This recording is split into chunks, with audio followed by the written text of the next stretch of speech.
மாநிலங்களவையை முதல் முறையாக வழிநடத்திய துணை குடியரசுத் தலைவர் சி.பி. ராதாகிருஷ்ணனின் செயல்பாடு தற்போது நாடு முழுவதும் பாராட்டுகளை குவித்து வருகிறது. அப்படி என்னதான் நடந்தது? விரிவாக பார்க்கலாம்.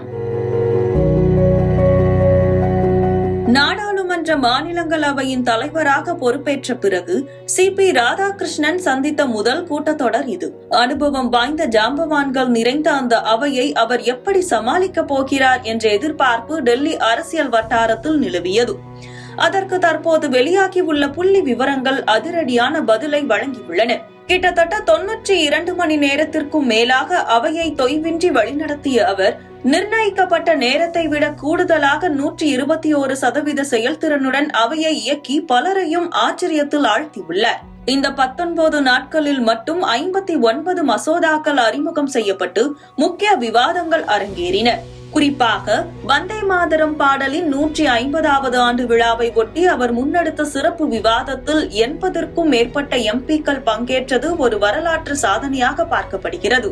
எதிர்க்கட்சிகளின் கடும் அமளி, காகிதங்கள் கிழித்து வீசப்பட்ட சூழல் என பல நெருக்கடிகள் வந்த போதிலும் ஒரு தேர்ந்த அரசியல் முதிர்ச்சியுடன் அவையை கையாண்டார் சி.பி. ராதாகிருஷ்ணன்.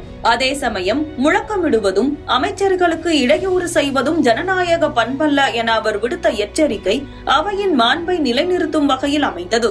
தமிழகத்தைச் சேர்ந்த ஒருவர் இந்திய நாடாளுமன்றத்தின் மேலவையை தனது முதல் முயற்சியிலேயே இவ்வளவு நேர்த்தியாக வழிநடத்தியிருப்பது தேசிய அளவில் பேசுபொருளாகியுள்ளது. மக்களவையின் 111% செயல்திறனை விட மாநிலங்களவையில் 121% செயல்திறனை பதிவு செய்தது சி.பி. ராதாகிருஷ்ணனின் நிர்வாக திறமைக்கு சான்றாக அமைந்துள்ளது.